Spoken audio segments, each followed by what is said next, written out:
¿Qué tal amigos? ¿Cómo están? El canal del tiempo informa.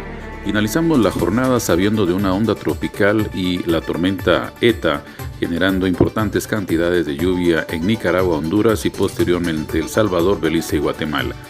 El sistema, como un inminente huracán previo a tocar tierra en Nicaragua, continúa con rumbo oeste a 20 km por hora, vientos sostenidos de 110 km por hora. Los fuertes vientos y las cantidades de lluvia serán los peligros potenciales de este sistema entre lunes y martes, de acuerdo a la previsión. Observamos un fuerte desarrollo de bandas de nubes desde el vórtice hacia el exterior del sistema. Inicialmente la onda tropical o del este y le sigue la tormenta tropical ETA.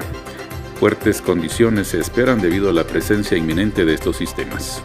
Mucha precaución, el canal del tiempo con Eric de Paz.